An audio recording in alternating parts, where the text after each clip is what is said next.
বেশি কিছু বলবো না আজকে, ওকে? জাস্ট একটা রিয়ালিটি চেক দিই তোমায়।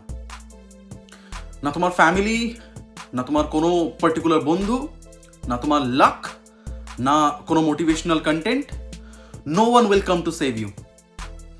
যত তাড়াতাড়ি এই পার্টিকুলার জিনিসটা রিয়েলাইজ করে নেবে, তত তাড়াতাড়ি নিজের জার্নিটা স্টার্ট করতে পারবে। তার আগে কোনো চেঞ্জ কিচ্ছু আসবে না ভাই। কেউ কেন তোমার রেসপন্সিবিলিটি নেবে? ভালো করে বোঝার চেষ্টা করো যে কেউ কেন তোমার রেসপন্সিবিলিটি নেবে। আমার ঘন্টা ফারাক পড়ে তোমার লাইফে কোনো চেঞ্জ এলো কি এলো না? This is my job. আজকে আমি কন্টেন্ট ক্রিয়েট করছি, প্রত্যেকদিন সকালে উঠে 2-4টে জ্ঞানের কথা বলছি, পোস্ট করছি, তোমার ভালো লাগছে। But down the line, bottom line কি রয়েছে? এটা আমার কাজ, দিস ইজ মাই জব। আমি সেই কারণে করছি এটা। আমার ফোকাস কি, আমার মোটিভ কি, যে অ্যাটলিস্ট বেঙ্গলের ফিউচারকে যদি 1%ও কিছু কন্ট্রিবিউট করতে পারি পজিটিভ ওয়েতে, তো that's my success, that's my bloody goal. তোমার কি আছে ভাই এখানে? তোমার কাজ অন্য কিছু রয়েছে। তোমার যদি সেম কাজটা থেকে থাকে, ডু ইট।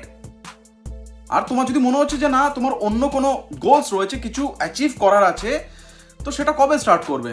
ওয়েট করছো নাকি যে কেউ আসবে, কেউ ধাক্কা দেবে, তোমাকে তুলে দেবে? হ্যাঁ, করে নেবে। আমি ম্যাক্সিমাম কি করতে পারি তোমার জন্য? আমি তোমাকে এটুকু পুশ করতে পারি, এতটা মোটিভেট করতে পারি, একটা পজিটিভ ডিরেকশন দেখাতে পারি, কিছু গাইডেন্স দিতে পারি যে ভাই এটা করে নে, সেটা করে নে। বাট আফটার অল করতে তোমাকে হবে। লাস্টলি আজকে একটাই কথা বলবো, বেটার আজ থেকে স্টার্ট করো, এক্ষুনি স্টার্ট করো, আদারওয়াইজ কালও কেউ আসবে না। Carry on, cheers.